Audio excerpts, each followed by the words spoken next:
જય હો. અહીં ઉપરથી માનનીય પ્રિન્સિપલ, મુખ્ય મહેમાનો અને શિક્ષકોને મારા નમસ્કાર. આજે હું એક અત્યંત મહત્વના વિષય પર વાત કરવા આવ્યો છું, જે છે દેશભક્તિ.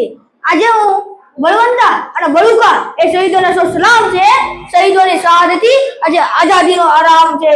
ટાઢ તાપને વરસાદમાં સરહદના સીમાડે દેશ સુરક્ષા માટે ઝઝૂમતા વીરોને હું પ્રણામ કરું છું. હું જ આપવા દરિયાના કેટલા બધા ગાઓ છે. તોફાનો સામે લડવાનો મારો સ્વભાવ છે. નથી દુનિયાના વેગો પાસે મારા દર્દની દવા. મારા શરીર પર એકતા અખંડિતતાનો તાવ છે. શહીદો આપણા માટે, આપણા દેશ માટે, આપણા ગૌરવ માટે ત્યાં વરસાદમાં અને બપોરના તડકામાં પણ યુદ્ધો કરે છે. કરો कुछ ऐसा कि देश का सम्मान बढ़ जाए, मरो तो ऐसा कि तिरंगे की शान बढ़ जाए. बोलो पिचकारी ऐसे तीन रंगों की जब कपड़ों पर पड़े तो हिंदुस्तान बन जाए.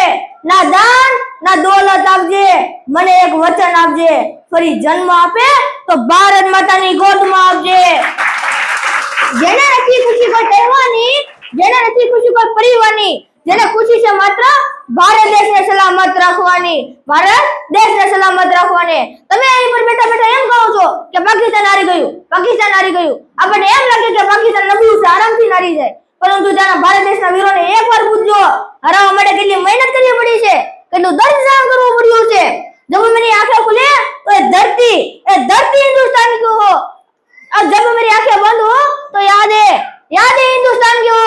अगर मर भी गए यारो तो कोई गम नहीं, लेकिन मरते समय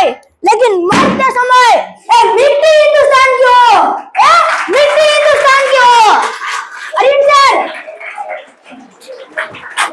આખી દુનિયામાં ભારત માત્ર એક જ એવો દેશ છે જ્યાં ભૂલથી પર પુસ્તક પર મૂકાઈ જાય તો તેને પગે લાગવામાં આવે, કારણ કે તેમાં સરસ્વતી માતાનો વાસ રહેલો છે. ઓ જસ્મીન સર, અંતમાં બસ એક જ વાત,